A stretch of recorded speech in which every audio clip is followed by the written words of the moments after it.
হ্যাঁ জানু, কেমন আছো? ভালো আছো তো? তোমার কথা সব সময় মনে পড়ছে, তোমাকে ছাড়া বাঁচবো না।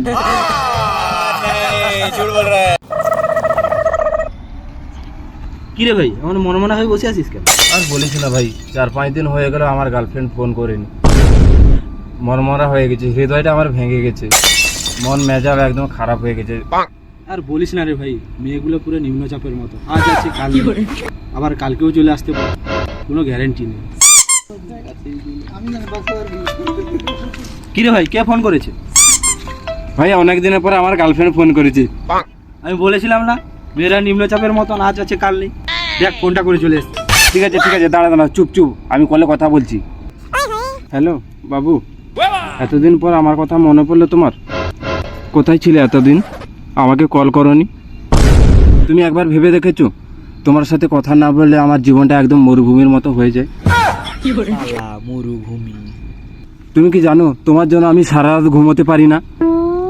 চোখের নিচে একদম গর্ত হয়ে গেছে, পায়খানা করতে গেলেও পিছন থেকে গু বেরোয় না। বেবি, আই এম সরি, আর ভুল হবে না। থাক আর সরি বলতে হবে না। তুমি যে এতদিন পর আমাকে কল করেছো, এতেই আমি অনেক খুশি। এখন রাত্রে আমার ঘুমও খুব ভালোভাবে হবে, আর পায়খানার গুটাও অনেক পরিষ্কারভাবে বেরোবে। Okay baby, I love you. Okay baby, I love you too. ও মা গো টুরুলা। আচ্ছা বেবি, তুমি না সেদিন বলেছিলে তুমি অনেকগুলো চাঁদ দেখেছো? আরে না বেবি, আমার জীবনে একটাই চাঁদ। আচ্ছা, আর সেটা হচ্ছে তুমি।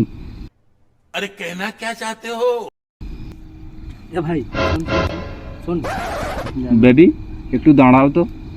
কি হলো বল?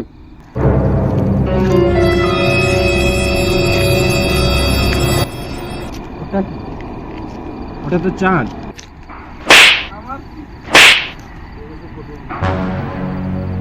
কি হলো, মারলি কেন?